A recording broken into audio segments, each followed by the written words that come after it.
अध्याय 16 दैवी तथा आसुरी स्वभाव। भगवान ने कहा, हे भरत पुत्र, निर्भयता, आत्मशुद्धि, आध्यात्मिक ज्ञान का अनुशीलन, दान, आत्मसंयम, यज्ञ परायणता, वेदाध्ययन, तपस्या, सरलता, अहिंसा, सत्यता, क्रोध विहीनता, त्याग, शांति, छिद्रान्वेषण में अरुचि, समस्त जीवों पर करुणा, लोभ विहीनता, भद्रता, लज्जा, संकल्प, तेज, क्षमा, धैर्य, पवित्रता, ईर्ष्या तथा सम्मान की अभिलाषा से मुक्ति, ये सारे दिव्य गुण हैं जो दैवी प्रकृति से संपन्न देवतुल्य पुरुषों में पाए जाते हैं।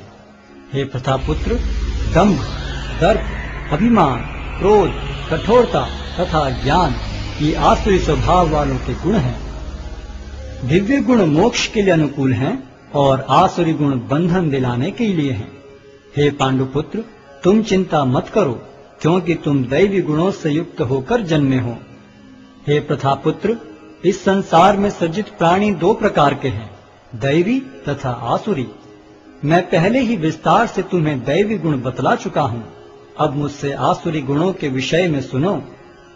जो आसुरी हैं, वे यह नहीं जानते कि क्या करना चाहिए और क्या नहीं करना चाहिए।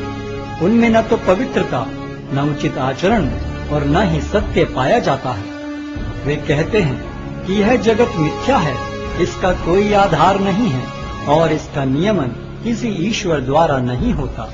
उनका कहना है कि यह कामेच्छा से उत्पन्न होता है और काम के अतिरिक्त कोई अन्य कारण नहीं है। ऐसे निष्कर्षों का अनुगमन करते हुए आसुरी लोग, जिन्होंने आत्मज्ञान खो दिया है और जो बुद्धिहीन हैं, ऐसे अनुपयोगी एवं भयावह कार्यों में प्रवृत्त होते हैं जो संसार का विनाश करने के लिए होता है।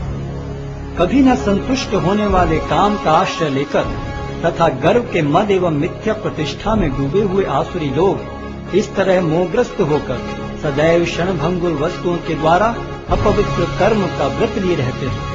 उनका विश्वास है कि इंद्रियों की तुष्टि ही मानव सभ्यता की मूल आवश्यकता है। इस प्रकार मरण काल तक उनको अपार चिंता होती रहती है।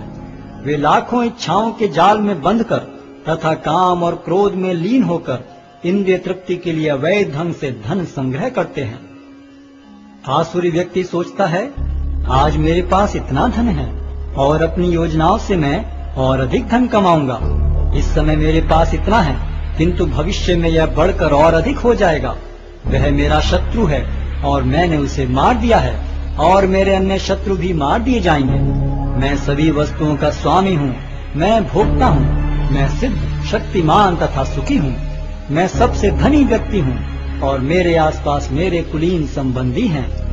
कोई अन्य मेरे समान शक्तिमान तथा सुखी नहीं है। मैं यज्ञ करूँगा, दान दूंगा और इस तरह आनंद मनाऊंगा। इस प्रकार ऐसे व्यक्ति अज्ञानवश मोहग्रस्त होते रहते हैं। इस प्रकार अनेक चिंताओं से उद्विग्न होकर तथा मोहजाल में बंधकर वे इंद्रिय भोग में अत्यधिक आसक्त हो जाते हैं और नरक में गिरते हैं। अपने को श्रेष्ठ मानने वाले तथा सदैव घमंड करने वाले, संपत्ति तथा मिथ्या प्रतिष्ठा से मोहग्रस्त लोग किसी विधि विधान का पालन न करते हुए कभी कभी नाम मात्र के लिए बड़े ही गर्व के साथ यज्ञ करते हैं। मिथ्या अहंकार, बल, दर्प, काम तथा क्रोध से मोहित होकर आसुरी व्यक्ति अपने शरीर में तथा अन्यों के शरीर में स्थित भगवान से ईर्ष्या और वास्तविक धर्म की निंदा करने लगते हैं। जो लोग ईर्ष्यालु तथा क्रूर हैं और नराधम हैं, उन्हें मैं निरंतर विभिन्न आसुरी योनियों में भव सागर में डालता रहता हूँ। हे कुंती पुत्र, ऐसे व्यक्ति आसुरी योनि में बारंबार जन्म ग्रहण करते हुए कभी भी मुझ तक पहुँच नहीं पाते। वे धीरे धीरे अत्यंत अधम गति को प्राप्त होते हैं। इस नरक के 3 द्वार हैं, काम, क्रोध तथा लोभ। प्रत्येक बुद्धिमान व्यक्ति को चाहिए कि इन्हें त्याग दे, क्योंकि इनसे आत्मा का पतन होता है। हे कुंती पुत्र, जो व्यक्ति इन तीनों नरक द्वारों से बच पाता है, वह आत्म साक्षात्कार के लिए कल्याणकारी कार्य करता है और इस प्रकार क्रमशः परम गति को प्राप्त होता है। जो शास्त्रों के आदेशों की अवहेलना करता है और मनमाने ढंग से कार्य करता है, उसे न तो सिद्धि, न सुख, न ही परम गति की प्राप्ति हो पाती है। अतएव मनुष्य को यह जानना चाहिए कि शास्त्रों के विधान के अनुसार क्या कर्तव्य है और क्या अकर्तव्य है। उसे ऐसे विधि विधानों को जानकर कर्म करना चाहिए जिससे वह क्रमशः ऊपर उठ सके।